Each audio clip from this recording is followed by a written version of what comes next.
because I was really good about putting people way above me. Because I was. This is actually my chance to get stronger, right? Whatever doesn't kill you makes you stronger. No matter what's going on, you can choose to think differently, believe differently, see differently. All of those things are a choice. I wake up every morning. Espresso, keep me going. I wake up every morning.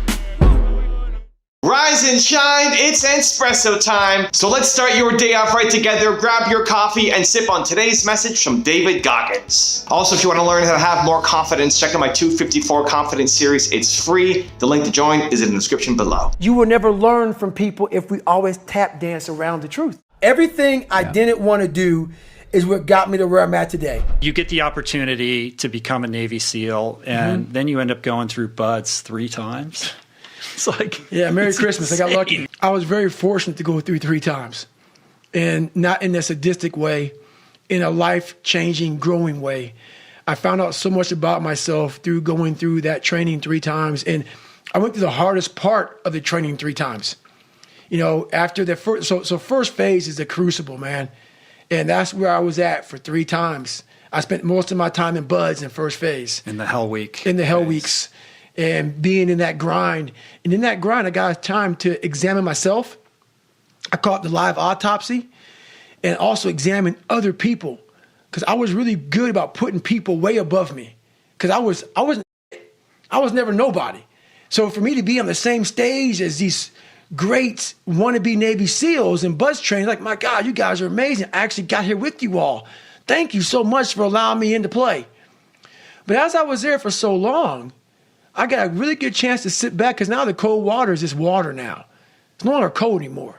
Your mind starts to change. They say get in the water, most people think about it. For you, it became my life. So I started learning that if you start to change your mindset versus it being like, oh my God, this sucks, I became a professional BUD/S student. So I wasn't going to leave until I graduated. So I started realizing if this is my home, this is what I am, I had to always reset the bar. I had to reset my new norm. There always had to be a new norm. So one thing we don't do is we don't have a new norm. My new norm is you get up every morning at 4 o'clock and you suffer. This is your new norm. That became my new life. Most people want to get out of it. I said, no, this is your new life. This is who you are. Your new norm is you wake up and you suffer. And I started realizing if that's my mentality, this shit ain't hard anymore. Right. Your new normal is you wake up, you get in the cold water, you're going to be here till the done. Whenever they say you're out, you get out. So my new norm, so I do that now today. My new norm now is if I'm doing a 200-mile run, your new norm now, man, is you doing 200 miles. The Roger that mentality. That's it, man. Everything in your life will change when you realize that you do not want an easy life. Stop praying for easy. Stop praying for convenience. You don't want it because you don't want to photocopy your life every single day over and over and over and over again. You want variety. You want change. You want something different. But with that variety comes uncertainty, comes pain, comes challenges. And from that pain comes purpose. Ultimately, your purpose comes from your pain, and the more pain you go through, the more challenges you take on, the more you stretch yourself in your comfort zone, the more you're going to be able to reach down and help somebody come up to your level as well. You can only help people to the extent that you have been through something. So the next time you're going through some pain, tell yourself, this is the best, because it's your chance to show yourself and the world what you're made of and will define the impact that you will have. So I recently came back from my 90-day tour across the US. I broke my neck along the way in Denver. For those of you who are hardcore fans, saw me in some of the videos with my neck brace on, broken neck. Videos have to come out on the channel no matter what, it's happening. And I had to cancel my first event in Denver because I was in the hospital and I couldn't do it.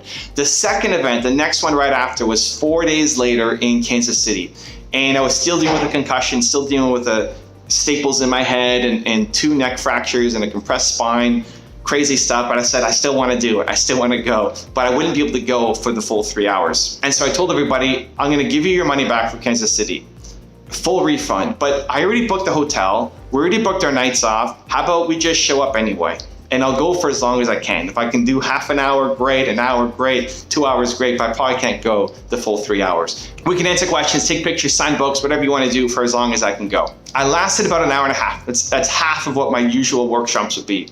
And my wife, Nina, had to come and say, that's it. I'm sitting at the front of the room in a chair with pillows behind me and an ice pack over the back of my neck here. And Nina just cut the show off. And she said, Evan's done. That's it. I was at my physical limit. And I could already feel myself spacing out a little bit, not being able to hear the questions or answer them properly because I'm still dealing with a concussion. And some people think that that is a little crazy. And a lot of people probably would have just canceled the tour altogether. For me, being on the tour was part of my healing. For me, this was a chance to say, this is the best. It's either you focus on all the reasons why this sucks, or this is the best. I couldn't even pull my pants up properly. My wife had to help me every day just to get dressed in the morning, right? And I'm an independent person. You know, I like being able to put my own pants on in the morning. But I'm so pumped about the Kansas City event in particular because that was my physical limit. How often do you actually get the chance to push yourself to the limit? Think about the things that you complain about that seem overwhelming and impossible. Is that actually your limit? Because as soon as you bust through that, you just realize, oh, I got another gear I didn't even know existed. This was my physical limit. I have never had to be pulled off of a stage ever. I've done it sick, allergies, tired, everything, lots of things going on, but I've never had to be pulled off a stage. It was the first time in my life. And I was pumped. I was pumped that I pushed it into my physical limit, not to the point that it's super unhealthy or I'm gonna die or, you know, anything crazy like that. I know people are already like, well, what if? You know, yes, but most of the things that you're afraid of are nowhere close to what you're actually capable of. All of the worst case scenarios are manageable. Okay, I'm not gonna sit at the front of the stage and keel over and die. That's why my wife is watching me, right? And cutting the show off. And so I'm pumped. I took that situation, and as much as it's an inspiration to other people, a lot of people are watching the shows and watching me on Instagram and saying, man, Evan, you're getting up every day and doing this show with a broken neck, and I'm just tired today. And I realized, man, I got no excuse seeing what you're doing. I didn't do it so much to try to inspire you guys. It was for me. I wanted to see how far I could go. I wanted to see what I was made of. And if we're crossing over to some crazy territory, then sure, we pull the plug and cancel, right? I didn't do the first event in Denver. But I got so pumped that I had to be pulled off. Like, this is the best.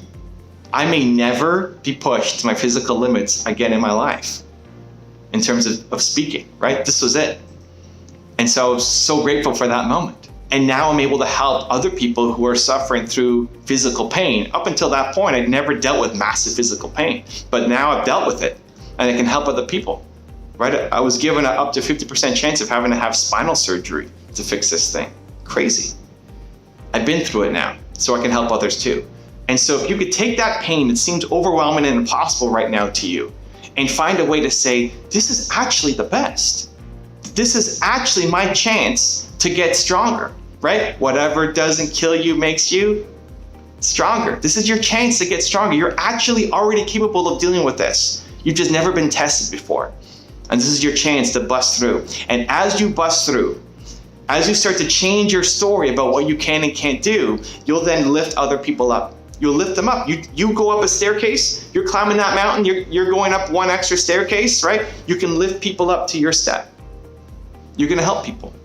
And this massive pain that you're struggling with right now can ultimately become the purpose that you set out to for the rest of your life to have a major impact around the world. So I'm going to give you a 3-step process on how to turn your pain into a purpose and feel like this thing that you're suffering through is the best. Step number 1, what pain are you dealing with right now? What's the pain that seems overwhelming and impossible? You're never going to make it. You've bumped up against that barrier before and you're playing small. You're just not quite pushing through. What is that pain for you right now? Number 2, focus on the 8, not the million.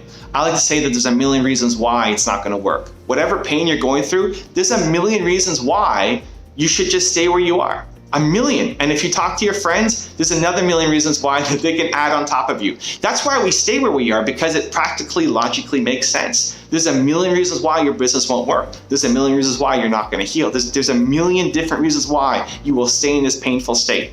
And there's 8, gotta bring my hands up higher. There's 8 why you will get out of it. There's 8 why you grow through it. There's 8 why you will win. There's 8 why you will succeed. And the successful people, faced with those odds, right? A million reasons why it's not going to work and 8 why it will.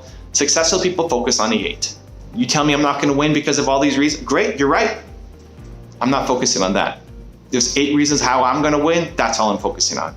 And so I want to challenge you to now not just look at the million reasons why you're not going to get through your pain, but find 8 ways why you can.